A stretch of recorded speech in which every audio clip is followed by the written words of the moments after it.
Halo, selamat siang. Hari ini agak siang terapinya ya. Soalnya tabung oksigennya habis. Jadi baru digantikan. Untung sahabatku ini baik banget. Setiap saya ada masalah, saya minta tolong. Baik banget. Semoga Tuhan membalas kebaikannya, berkat dan kesehatan untuk beliau. Hari ini terapi ketiga. Tadi pagi ceritanya saya bangun kesiangan. Saya pikir saya udah kemana gitu. Soalnya semalam saya nggak bisa tidur karena jantung saya bergejolak. Itu macam stroom. Jadi lama nunggu kan agak tenang baru ketiduran langsung. Tapi pagi tadi bangunnya nggak telat tapi puyeng-puyeng rasa mabuk gitu. Sampai sekarang padahal obat saya sudah saya minum. Nah, salah satu faktor kita ini kalau kekurangan oksigen, kita bisa merasa kepala keliengan, istilahnya agak rasa-rasa mabuk gitu ya. Kayak mabuk kendaraan, mabuk apalah gitu. Jadi saya terapi yang ketiga hari, siang hari ini.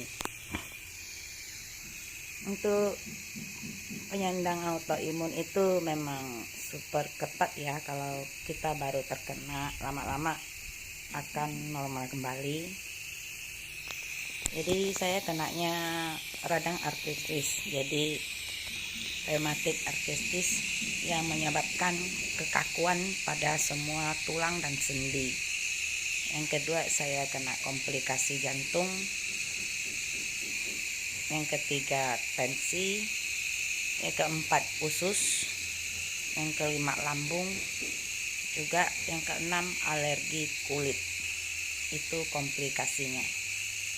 Jadi autoimun itu tidak ada obatnya, cuma bisa terapi dengan psikoterapi, fisioterapi, juga obat-obatan. Tapi kita penyandang autoimun jangan pernah lemah semangat. Penyebab autoimun itu garis besarnya yaitu belum bisa diprediksi asal mana penyakit ini bermunculan. Nah, jadi asal mulanya itu awalnya itu pasti dari fisik kita. Jadi garis keturunan DNA itu kebanyakan yang diteliti DNA ya. Jadi garis keturunan DNA kita antara papa dan mama, nenek, kakek itu dari dua belah pihak. Yang kedua faktor luar, faktor lingkungan ya, faktor lingkungan ini. Kalau faktor internalnya ya begitu katanya. Terus yang autoimun ini bisa terjadi karena stres berat, depresi berat. Awalnya depresi berat, stres berat, akhirnya imun kita ini salah menganalisa mana bakteri, mana virus, dan mana antibodi. Jadi sudah silap, isinya silap, tidak mengerti apapun keadaan tubuh kita. Jadi untuk mengembalikan dengan cara kembali normal, bisa aktivitas biasa itu dengan berbagai terapi. Jadi berbagai terapi yaitu terapi fisik ya, yang untuk khusus tulang dan sendi yang bagian kena. Terus kalau surgeon itu mau terapi juga. Pokoknya semua jenis-jenis penyakit ini ada 150 macam di dunia yang pernah mengalami autoimun. Jadi 150 penyakit yang merupakan indikasi menuju autoimun. Mungkin dulu orang tidak mengenal autoimun. Karena apa? Mungkin pengetahuan tentang penyakit tidak sehebat sekarang. Sekarang kan banyak penelitian. Dokter-dokter hebat itu mengadakan penelitian segala sumsum, segala darah, tes darah, tes kencing itu diteliti. Jadi sekarang sudah mulai tahu ya. Mungkin zaman bapak mama kita itu tidak pernah bilang ini autoimun, atau kelas-kelas lain seperti anemia palasik atau talasemia itu kanker darah putih ya. Ada juga kanker darah merah juga ya. Nah, terus ada seperti kalau akut bisa menyebabkan tumor dan kanker. Kalau autoimun ini bisa mengalami stroke berkali-kali, bisa mengalami koma ya, jadi jantungnya ini tidak bisa berfungsi kembali seperti normal. Bisa juga mengalami TBC paru-parunya, bisa juga mengalami TBC tulang. Jadi berbagai macam indikasi akan terjadi kalau sudah akut. Nah, maka sebelum parah itu bagi penyandang atau penyintas autoimun ini harus benar-benar jaga satu, emosi. Jadi ketenangan batin itu perlu banget ya, emosi, ketenangan batin ya, tidak boleh depresi atau stres, tidak boleh banyak berpikir, tidak boleh lelah, tidak boleh kelelahan ya. Nah, terus mengkonsumsi vitamin yaitu vitamin D. Kenapa autoimun jarang terkena kepada pria atau laki-laki? Karena laki-laki tidak punya hormon. Jadi hormon estrogen ini berpengaruh besar pada wanita. Kenapa? Mayoritas 90% itu wanita yang kena. Ya, hormon estrogen ini pengaruh dari siklus haid, juga siklus kesuburan kita. Nah, itu mayoritasnya. Jadi para wanita muda atau tua atau baru menjelang dewasa itu harus lampu kuning ya. Sekarang zamannya zaman now. Jadi faktor apa pemicu bisa terkena autoimun ini? Faktor makanan bisa ya. Jadi kalau kita suka makan junk food itu bisa. Yang kedua, faktor polusi. Jadi polusi udara itu dari bahan-bahan kimia, misalnya tinggalnya dekat pabrik, faktor lingkungan ya. Yang kedua, asap rokok. Kalau perokok aktif sama pasif itu pasti. Walaupun kita bilang kita pakai masker, tutup ya. Perokok pasif itu lebih dominan kena. Kenapa? Karena asap yang dikeluarkan itu karbon dioksida. Sedangkan perokok aktif, dia masukkan ke paru-paru, baru disaring keluar, baru dibuang. Kenapa perokok pasif sama aktif itu beda banget ya? Yang pertama, kita menghirup racun itu masih keadaan masih fresh, istilahnya fresh, segar masuk. Yang dikeluarkan habis itu racunnya sudah diolah menjadi kotoran yang sangat beracun, itu lebih parah. Saya seorang perokok aktif, tapi saya tidak sesak napas. Saya sudah ronsen paru-paru saya, tidak ada flek, tapi terkenanya ke jantung. Jadi kalau kita depresi itu bisa ya. Yang kedua, kita kekurangan vitamin. Jadi vitamin sekarang itu untuk sinar UV ya, matahari, itu sangat tidak sehat. Kenapa? Matahari dari bumi itu langsung tembak ke bumi kita, jaraknya lebih dekat dan tidak disaring banyak pepohonan. Kenapa? Pepohonan sekarang kan sudah banyak gundul, berapa hektar habis ya, beribu-ribu hektar habis. Penggundulan inilah kenapa klorofil dalam tumbuhan itu tidak bisa menetralisis sinar UV yang beracun. Kenapa kita bisa kena kanker atau kanker kulit atau kanker apapun? Itulah pengaruh dari lingkungan kita. Jadi alam kita ini sudah tidak terlalu bisa membantu kita lagi ya. Jadi untuk orang yang rematik artritis seperti saya, jadi kalau kedinginan, tulang ini bisa dingin ya. Awalnya dia demam tinggi sekitar 38 derajat atau 39. Habis itu akan merasa radang, sakit berjam-jam. Ya, saya pertama kali kena itu lutut. Yang kedua, mengalami kekakuan. Jadi kekakuan ini semua dikunci ya, ini dikunci, ini juga ya. Kalau lagi terapi ini cepat dia tutup. Tadi saya jalannya pelan-pelan ya, kaki saya juga semua sampai tumit itu keras. Jadi kalau kita mau aktivitas seperti biasa orang normal tidak bisa lagi. Makanya kita untuk menjaga stroke itu istilahnya berat semua ya, tidak bisa gerakkan lagi, segala engsel apapun jari kita megang barang itu bisa jatuh, nggak ada tenaga. Latihlah diri. Jadi latih diri waktu ini saya terapi oksigen supaya membersihkan segala kotoran racun yang saya minum obat, saya makan makanan yang tidak bersih atau sudah tidak bisa diolah kembali sama tubuh, bersihkanlah dengan oksigen. Itu. Setelah saya terapi, saya coba 7 hari ya. Saya coba 7 hari, saya terapikan. Nanti saya akan senam yoga. Jadi yoga ini untuk melatih body kita ya, biar kita kuat. Nanti bisa beraktivitas seperti biasa. Penderita autoimun itu tidak kelihatan sakit kalau dia sudah sembuh. Istilahnya sembuh dalam arti kata bisa beraktivitas seperti biasa. Nah, lihat tangan saya bergetar kan.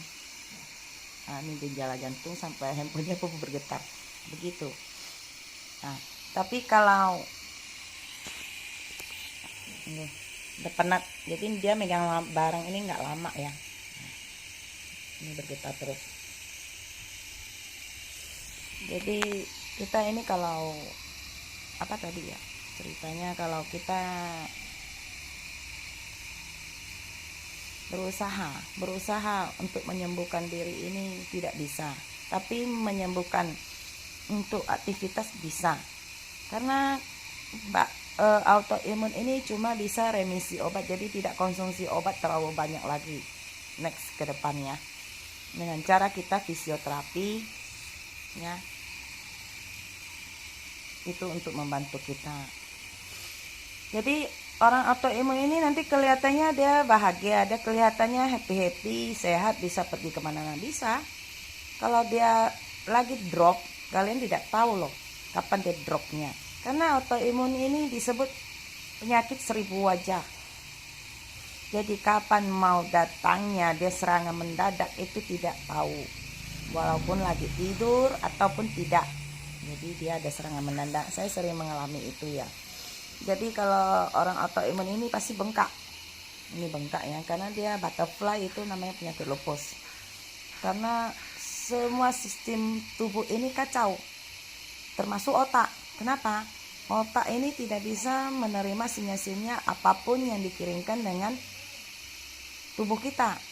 Makanya orang bisa mengalami koma, stroke, tidak sadarkan diri bisa, karena sinyal impuls dia yang kirimkan itu tidak bisa diolah otak secara cepat. Makanya dia bisa koma. Itu banyak yang alami. Mungkin di Kalbar ini ada sebagian orang tidak tereksplor ya. Orang pikir itu penyakit biasa dengan kategori biasa aja, karena sering dengar ya, seperti orang diabetes. Kalau orang autoimun itu bisa diabetes tipe 1, tapi orang kira itu cuma diabetes tok, padahal bukan. Orang autoimun itu bisa asam urat, bisa. Nah, orang autoimun itu bisa mengalami gejala kejang-kejang, ada. Mengalami mata perih, kering, bisa.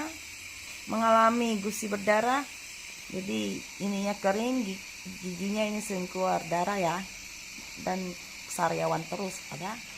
Ada juga mengalami tiroid, nah, ada juga.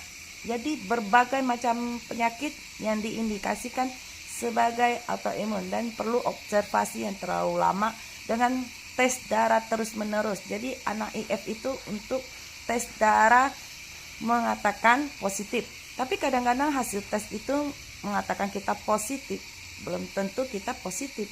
Jadi observasinya bisa sampai tahunan dan mengambil sampel darah terus. Jadi banyak macamnya. Jadi jagalah kesehatannya, terutama untuk kaum wanita yang sudah mau memasuki kepala 4 dan kepala 4 di atas, memasuki fase-fase menopause. Jadi kalau kita udah menopause itu berbagai penyakit akan muncul tiba-tiba. Sedangkan kita baru masuk fase menopause, jadi kepala 4 ke atas itu fase menopause, jadi belum menopause ya. itu sudah mengalami penurunan hormon, penurunan antibodi kita. Apalagi kita seorang pekerja ya yang tidak pernah istirahat dulunya. Sekarang tenaga kita sudah terkikis. Jadi tenaga kita yang kita simpan untuk di masa tua itu sudah kita pakai duluan. Makanya kita mudah kecapean, mudah lelah. Apalagi anak-anak masih kecil, kasihan juga ya. Rutinitas yang tinggi, apalagi mau menjadi tulang punggung keluarga. Sekarang wanita kan banyak jadi tulang punggung, bukan tulang rusuk lagi loh. Karena perekonomian kita ini sulit. Dari satu orang aja suami kerja itu belum tentu bisa menghidupkan satu keluarga, apalagi keluarga tambahan seperti orang tua kita sendiri ya, dari pihak manapun. Tentu kita pasti memberi orang tua ya dari pihak manapun, membantu adik-adik kita ini getarannya kuat ya. Kalau kita terpegang terlalu lama, saya harus ganti tangan. Nah ini kaku, ini agak kaku ya, ini bengkak.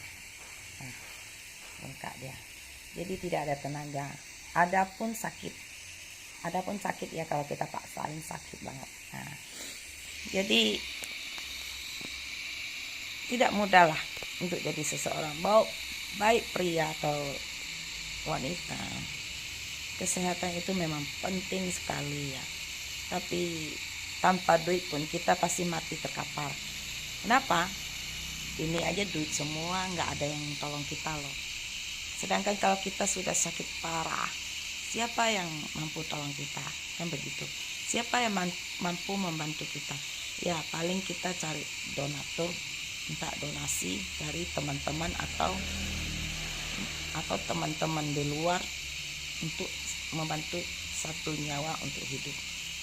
Jadi selama kita hidup, bertemanlah dengan baik, berbicaralah dengan baik.